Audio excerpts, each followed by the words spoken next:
Ini hikayat cerita orang dahulu kala. Sekali peristiwa Allah Subhanahu wa taala menunjukkan kekayaannya kepada hambanya. Maka adalah seorang miskin laki bini berjalan mencari rizkinya berkeliling negara antah berantah. Adapun nama raja di dalam negara itu, Maharaja Indradewa. Namanya terlalu amat besar kerajaan Baginda itu. Beberapa raja-raja di tanah dewa itu takluk kepada Baginda dan mengantar upeti kepada Baginda pada setiap tahun. Kata, maka pada suatu hari Baginda sedang ramai dihadapi oleh segala raja-raja, menteri, hulu balang, rakyat sekalian di penghadapannya. Maka si miskin itu pun sampailah ke penghadapan itu. Setelah dilihat oleh orang banyak, si miskin laki bini dengan rupa kainnya seperti dimama anjing rupanya. Maka orang banyak itu pun ramailah ia tertawa seraya mengambil kayu dan batu. Maka dilemparilah akan si miskin itu kena tubuhnya habis bengkak-bengkak dan berdarah. Maka segala tubuhnya pun berlumur darah. Maka orang-orang pun gemparlah. Maka titah Baginda. Apakah yang gempa di luar itu? Membalas segala raja-raja itu. Ya tuanku Shah Alam, orang melempar si miskin tuanku. Maka titah Baginda. Suruh usir jauh-jauh. Maka diusir oranglah akan si miskin hingga sampai ke tepi hutan. Maka orang banyak itu pun kembalilah. Maka hari pun malamlah. Maka Baginda pun berangkatlah masuk ke dalam istananya itu. Segala raja-raja dan menteri, hulu balang, rakyat sekalipun itu pun masing-masing pulang ke rumahnya. Adapun makan si miskin itu, apabila malam ia pun tidurlah di dalam hutan itu. Setelah siang hari, maka ia pun pergi berjalan masuk ke dalam negeri mencari rezekinya. Maka apabila sampailah dekat kepada kampung orang, apabila orang yang mempunyai kampung itu melihat akan dia, maka diusirlah dengan kayu.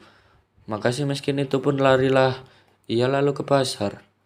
Maka apabila dilihat oleh orang pasar itu, si miskin datang. Maka masing-masing pun datang, ada yang melontari dengan batu, ada yang memalu dengan kayu. Maka si miskin itu pun larilah tunggang langgang.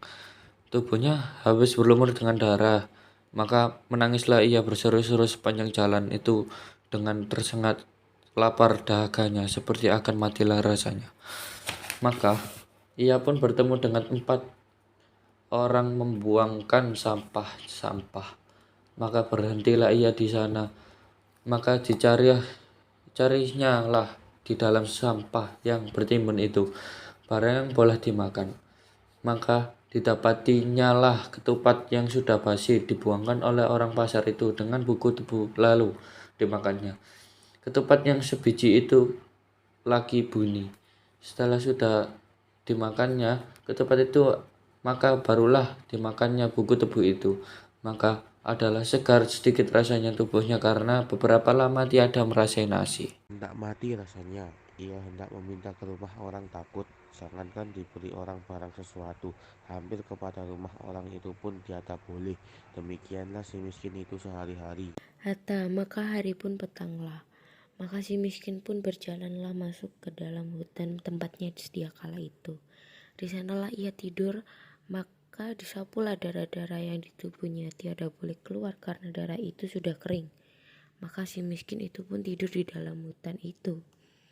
Setelah pagi-pagi hari, maka berkatalah si miskin kepada istrinya.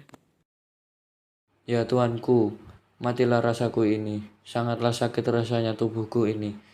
Maka dia adalah berdaya lagi, hancurlah rasanya anggotaku ini. Maka ia pun terseduh-seduh menangis. Maka terlalu belas rasa hati istrinya melihat laku suaminya demikian itu. Maka ia pun menangis pula seraya mengambil daun kayu lalu dimamahnya. Maka capukkanlah seluruh tubuh suaminya sambil ia berkata, "Diamlah tuan, jangan menangis." Hatta beberapa lamanya maka istri si miskin itu pun hamil 3 bulan lamanya. Maka istrinya menangis hendak makan buah mempelam yang ada di dalam taman raja itu. Maka suaminya itu pun berketukan hatinya, tak kala ia di keinderaan menjadi raja tiada ia mau beranak. Maka sekarang telah mudarat, maka barulah hendak beranak seraya berkata kepada istrinya, "Ayo hai Adinda, Tuan hendak membunuh Kakanda rupanya ini. Tidakkah Tuan tahu akan hal kita yang sudah lalu itu? Jangankan hendak meminta barang suatu, hampir kepada kampung orang tidak boleh. Setelah didengar oleh istrinya kata suaminya demikian itu, maka makinlah sangat menangis. Maka kata suaminya, "Diamlah Tuan, jangan menangis. Berilah Kakanda pergi mencarikan Tuan buah mempelam itu. Jikalau dapat oleh Kakanda akan buah mempelam itu, Kakanda berikan kepada Tuan." Maka suaminya itu pun pergilah ke pasar mencari buah mempelam itu. Setelah sampai di orang berjualan buah mempelam, maka si miskin itu pun berhenti di sana, hendak pun meminta, takut ia akan dipalu orang. Lalu kata orang yang berjualan buah mempelam, "Hai miskin, apa kehendakmu?" Maka sahut si miskin, "Jikalau ada belas dan kasihan serat rahim Tuan akan hamba orang miskin, hamba ini minta diberikan yang sudah terbuang itu. Hamba hendak memohonkan buah mempelam Tuan yang sudah busuk itu barang sebiji sahaja Tuan." Maka terlalu belas kasih hati sekalian orang pasar itu yang mendengar kata si miskin. Seperti hancurlah rasa hatinya. Maka ada yang memberi buah mempelam, ada yang memberi nasi, ada yang memberi kain baju, ada yang memberi buah-buahan. Maka si miskin itu pun heranlah akan dirinya oleh sebab diberi oleh orang pasar itu berbagai jenis pemberian. Adapun akan dahulunya, jangankan diberi barang, suatu hampir pun tidak boleh. Setelah sudah ia berpikir dalam hatinya demikian itu, maka ia pun kembalilah ke dalam hutan mendapatkan istrinya. Maka katanya, "Inilah Tuhan, buah mempelam dan segala buah-buahan dan makan makanan dan kain baju." Itu pun diizinkanlah istrinya, seraya menceritakan hal ikhwalnya. Takwalah ia pasar itu. Maka istrinya pun menangis tiada mau makan jikalau bukan buah mempelam yang di dalam tanah raja itu. "Biarlah aku mati sekali." Maka terlalulah sebal hati suaminya itu melihat akan kelakuan istrinya seperti itu, seperti orang yang hendak mati. Maka suaminya itu pun pergilah menghadap Maharaja Indradewa itu. Maka Baginda itu pun sedang ramai di hadapan oleh segala raja-raja. Maka si miskin datanglah lalu masuk ke dalam sekali. Maka titah Baginda, "Hai miskin, apa kehendakmu?" Maka sahut si miskin, "Ada juga Tuan." Lalu sujud kepalanya lalu diletakkannya ke tanah. "Ampun Tuanku, beribu-ribu ampun Tuanku, jikalau ada karenanya Syah Alam akan patuhlah hamba orang yang hina ini hendaklah memohonkan daun mempelam Syah Alam yang sudah gugur ke bumi itu barangkali Tuanku." Maka titah Baginda, "Hendak engkau buatkan apa daun mempelam itu?" Maka sembah si miskin, "Hendak dimakan Tuanku." Maka titah Baginda, "Ambilkanlah barang setangkai, berikan kepada si miskin ini." Maka diambillah oleh si miskin itu seraya menyembah kepada Baginda itu, lalu keluar ia berjalan kembali. Setelah itu maka Baginda pun berangkatlah masuk ke dalam istananya.